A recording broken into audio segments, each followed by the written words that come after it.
Okay, welcome everybody. There is a microphone somewhere. There you go, the guy with the mic. And so the way it goes is you raise your hand, you want to ask a question, the mic comes to you, and then hold the mic close to your mouth like this, because Like otherwise this? you can't be heard. And especially for the people online. Okay? So there's a clever guy who's already having the first hand up. So thank you for good questions. Everybody who has a great question will get a book. The actual book signing and handing out session will be after this session downstairs at the entrance of the Premier Lounge. So basically downstairs, I'll take you there, follow him, and you'll get the book there. So ask great questions. Can I? Yo, what's up? Hold the What's mic up? close, please. Thank you. Loved your talk, Q. I'll probably have some more questions, but I'm going to start with one. If you had to do an elevator pitch of your book, what would that elevator pitch sound like? That's a great question. So, for all those that might have not caught the session, the Metaverse Handbook is the latest book that I've wrote. And the elevator pitch that I would give for this book is twofold. The first part I would ask you is, are you interested in building internet exclusive applications or apps or domains? And if you're interested in that today, you have to ask yourself, by the time you get caught up to speed, what will we be using? Like, I don't think if you went and made a PC executable file today, that there's going to have a lot of longevity. And so you have to ask yourself, what are some of the emerging technologies that are changing our lives? And the elevator pitch for the Metaverse Handbook is, here's a quick way to get a primer on this new technology known as the Metaverse. And that's something that every company in the world is thinking about right now. So if you go and build just a deep understanding and you say, I'm going to learn how to build 3D immersive environments that brands can be a part of, well, you have a lot of value.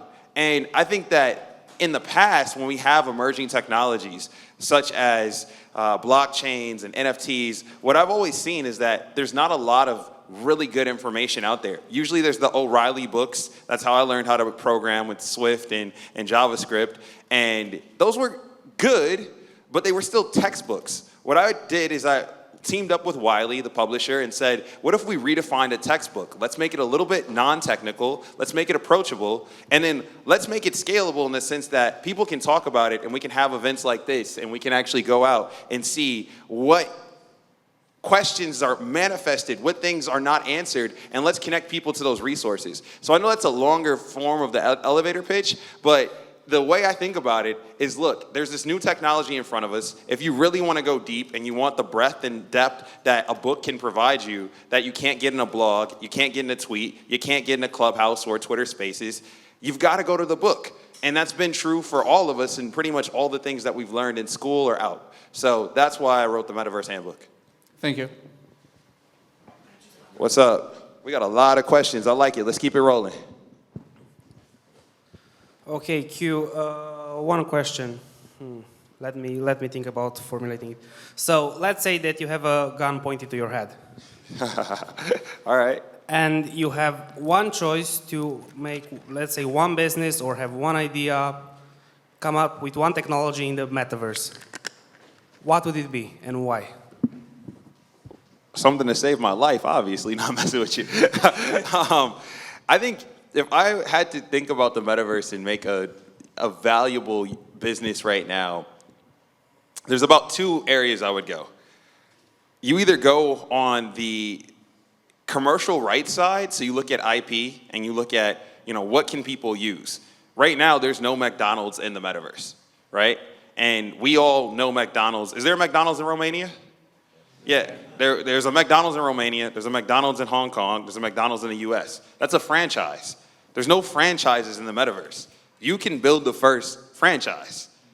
That's pretty mind-blowing when you think about it. So then you ask, in our world, it was Shakes and Hamburgers, and that was what became a franchise. But there's also many other types of franchises. Disney World, in many cases, is a brand that you can't be a franchisee of Disney, but you could participate in the enigma and world that Disney's created, and they have different locations. And so in many ways, the Disney world in the metaverse doesn't exist yet. The second thing that I would think about is there's a lot of people, if you're in here, you probably have it, how many people are on Discord?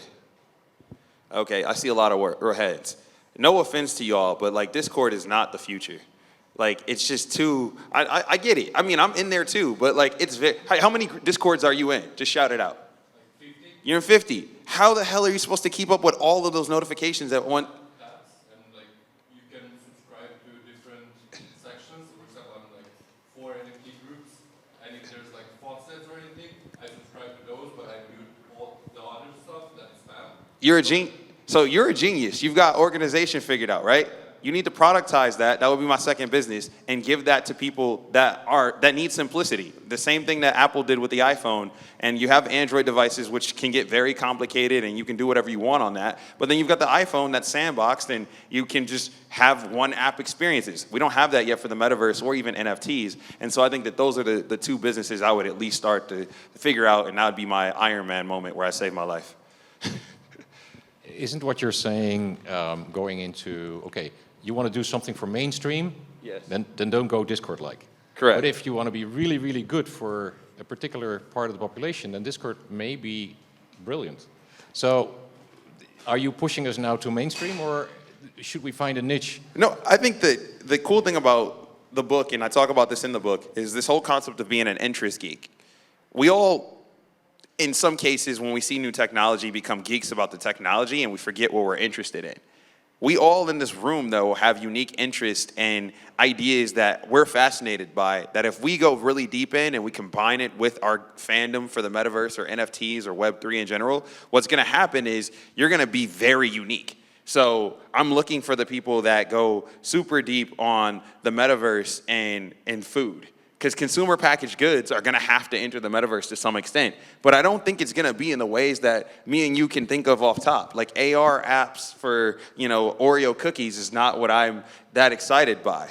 But there's going to be a domain where someone figures out consumer packaged goods and how to take a physical experience that is situated in food and culinary and bring it into these digital worlds where now you have just this mind-blowing effect. In the US, it happened with TV. Who would ever thought the Food Network would be as big as it is? But in America, we have a television channel where people just watch people eat food all day. That's kind of crazy, right? Someone thought of that 40, 50 years ago, and they created that property and made tons of money. Someone's going to do the same thing in the metaverse, and they might call it the foodverse. I don't know. Okay, lots of hands. Wait, this guy right here, yeah. Hello, my name is Christian, and me and my team, we are working in a startup in Web3.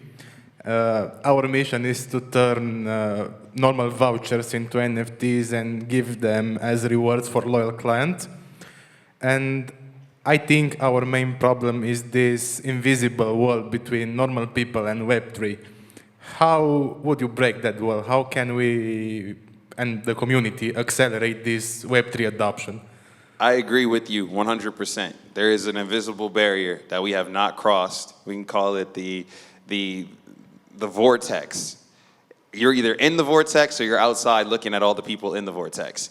And one of the things that I'm trying to help with and ease is, that's why I wrote the NFT handbook and the metaverse handbook, is I put those books together so that we would have a common language that we could speak with normal people, so they can go and they can see, okay, this is what MetaMask means. This is what a smart contract is. This is what an ENS domain is, right? There's this language that we have, that we speak. If you're in Discord or you're just in Web3 in general, you get it, it makes sense. But to the average person, there's no place for them to download that. You learned it from a bunch of Twitter threads and Discord servers and just being in the space.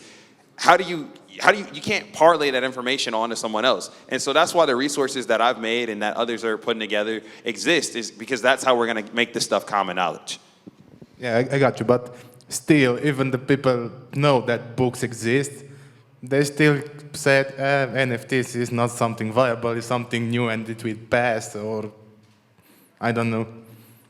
Clayton Christensen has a really good theory on this. It's called the innovator dilemma. Have you checked that out? Yeah, I know that. You know that. So we're in the very early stage of the innovator's dilemma. So there's going to be a long time before we cross that chasm. But you're very prescient in the fact that you're thinking about the other side. And don't stop, because you might wake up one day and have that idea that helps all of us out, and that's what we need right now. Okay, thank you so much. You're welcome. We got more questions. Let's get it rolling. Hi, my name is George, and I have two questions. First, like the metaverse is like everyone talks about it as if going to the digital, but what about bringing the digital to the real life? For example, I would love to have like a big digital frame of an NFT. So not like, I don't know, imagine like a Mona Lisa that is digitalized, that is made like RGB colors. And the second question, what do you think about how Facebook approaches metaverse?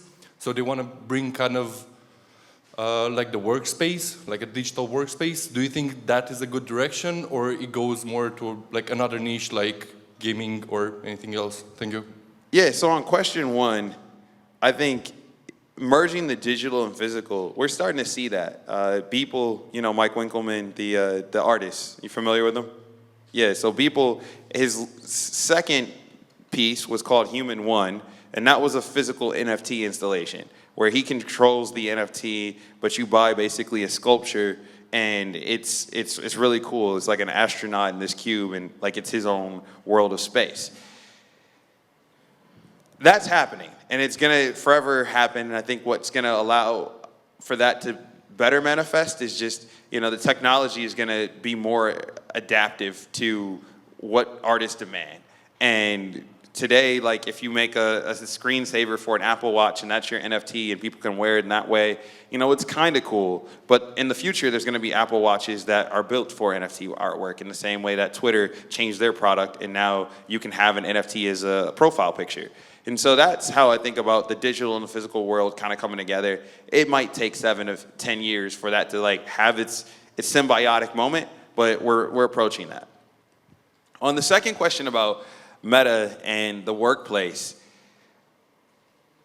I don't think anyone has it figured out. Right now, we spend a ton of time in Salesforce and Slack and Microsoft Teams, and in many ways, it's allowed for remote work to take off and manifest in the capabilities that it has. When we look at a place like Romania, and we think about all the remote work that happens just here, and what that will only continue to do. I heard a stat that it said 50% of Romania works in the technology industry. That's crazy. 50%, that means half of the people in this room all work in tech. And like that number is only increasing. And that, you said what? So pretty much everybody in this room works in tech into some capacity. That is, you all are the future. And so when you start to think about how do you streamline that and how do you bridge the gap, it's tools like what Meta's working on with Workplace and other endeavors that will allow for that to unfold. But the question is like, we didn't expect Slack, which was formerly a video game, to end up becoming the way that that NASA and the world would communicate with each other remotely. And so we don't really know, but we know we have to try things. I have a question as well, and I'm just going to sort of, I have power here, right? I have the microphone. So around the 2000s, we had this sort of .com bubble, right? All of a sudden, internet came up, or at least everybody became aware of internet. At the time, we were grossly underestimating what the internet was going to bring. Yes. We were also saying, you know, brick and mortar companies are going to go away, everything is going to be .com, and then the third element is we completely missed Web 2.0. The social media revolution was like nobody had even expected it. The internet was going to be about the big marketplace. Yeah. So now fast forwarding, now we had the metaverse. And I feel it's almost the same thing again. Like everything is going to be taken over by the metaverse. I think everybody will have a role there as well. And we're probably grossly underestimating. And the most interesting part is probably, what are we missing? What are we not seeing? So I've thought a lot about that question. I do think that the metaverse, we are grossly underestimating. Everybody in this room in the next 6 years will have their own digital space in the metaverse. And you will treat that in the same way you treat your social media accounts or you treat your personal website. That's going to be your space, and people are going to know where to find out information about you. And there's going to be new celebrities that exist the same way that social media created meme pages and influencers and brought forward the ability for even Texylvania to exist, right? Like, you know, Texylvania has a website, you buy a ticket, you can participate virtually. Like, that's all done through the internet. The metaverse will facilitate the same things. The thing that I think people are underestimating, though, is we have the next step after this is ambient computing. So the metaverse is not the final destination. It's just a step towards that. And I think the step towards that is now you have this spatial immersive internet, but you've also been for the past 2 decades building the IoT infrastructure, right? So you've got cars that have computers in them, you have refrigerators, you have lights, everything's smart. So when you combine the two, I think that's when you even get to what I think, was it George? George asked me a question about the physical and the digital. You can really have that happen when IoT and the metaverse are fully matured. Imagine when if you play basketball and you do like a trick shot, and because everything was logging and there were sensors, that you don't need the social media video. There's like a real-time rendered version that you can put also in your digital domain. Or if you do something really cool, like, you know, there's going to be people. George was asking about the digital physical. Today, if we play a video game and you do a quick scope or you get a high score, you have like this footage that's captured, and you put that on your profile. That could be, you know, the trophy room, in the trophy room, right there for you. It's like, yeah, that was the high score. That was the day I did, you know, 20 lines in Tetris in 30 seconds. And like, that's yours, and it goes in your trophy room the same way if you want an award or a plaque. I personally believe that home decoration is going to go wild. You can just completely, instantly redecorate your home. Wallpaper will have a new meaning, right? Hey, Cornel here. I love your enthusiasm. My question is, what is the activity that you do the most often in the metaverse right now? Thank you.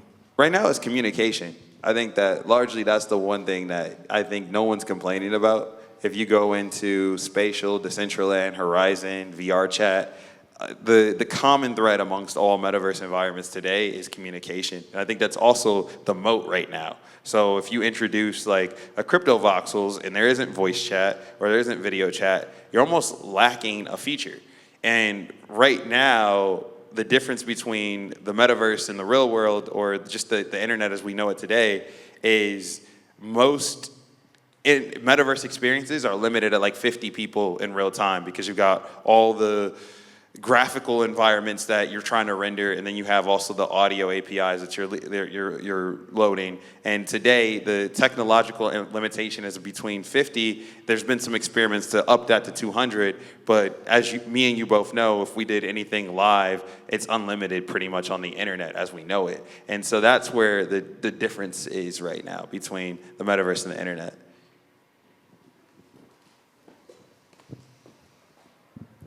Hello, Tudor here. You mentioned in your conference about Ready Player One, yeah?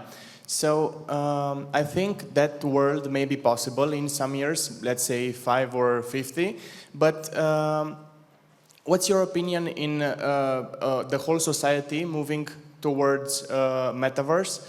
And after I've seen the movie, it's pretty scary that some people live only in the metaverse. And what's your opinion about this? And do you think it's possible, I mean, to be a person in the real life and only live in the metaverse and left your real life, basically? And yeah, that's I love your intuition there. Every single technological movement that we've had in the last 100 years had the same question asked. You know, will humanity survive? They thought cars would be the death and we would all get fat and they would change everything. They thought the radio, people would just sit in their houses and listen to the radio. With TV, they said you were just going to get dumb and you go blind just looking at TV. With the smartphone, people said that your brain would get microwaved and like we would all die of radiation. With the mobile phone, like as we know it with Facebook and social media, people said that we would be disconnected from each other and like we would all be influencers and like humanity would cease to exist.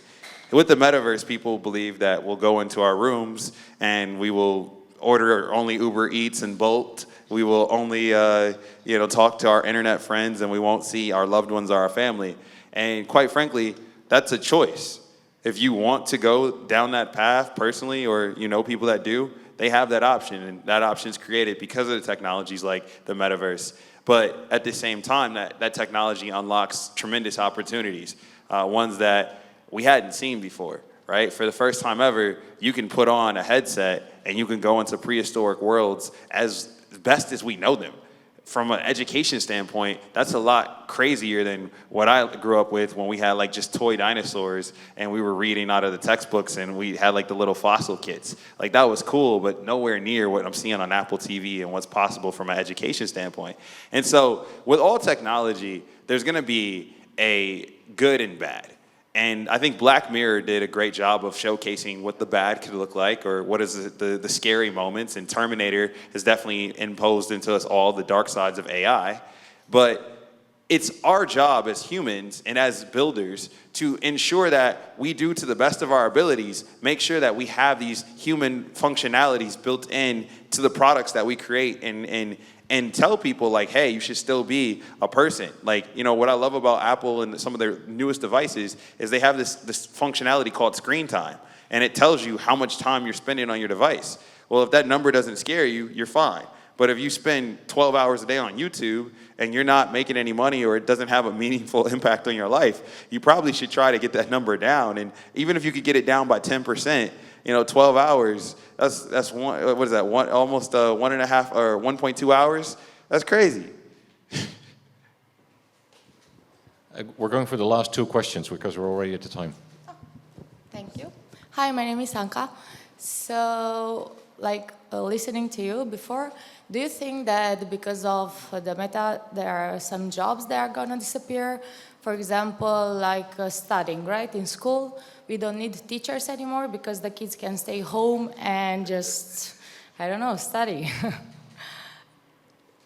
Yes and no. It's just one job, for example. No, it's like anything. Again, when we have new technological just disruptions, jobs disappear, jobs are created. A good example of this is marketing. When social media manifested, marketing changed for the worst. When most people were like, oh, I can't market digital, Facebook ads, blah, blah, blah. And then what happened is you had Facebook ad managers, you had social media marketers, you had people go in and do different things. With textiles, 40 years ago, it wouldn't be uncommon for you to sew your own clothes and know how to like put patches on jackets and things of that nature. Today, a seamstress is probably a joke. Nobody knows what a seamstress is because you just go to the store and buy it. And so there's different fields that will be introduced and certain things will be phased out over time. So they're gonna disappear, some jobs. Some jobs, but new jobs will take its place. That's the theory of Darwin. The strong will survive. Okay, last question here up front. Thank you. So, how would you explain the value that metaverse brings to our lives and society to someone that is not familiar or adapted to the internet, blockchain, or the technological revolution that we are going through, or to someone who's very skeptical about it? If you're a skeptic and you're wondering, why the metaverse should be in your repertoire, you might be a skeptic of technology because you feel like technology, it takes away your presence.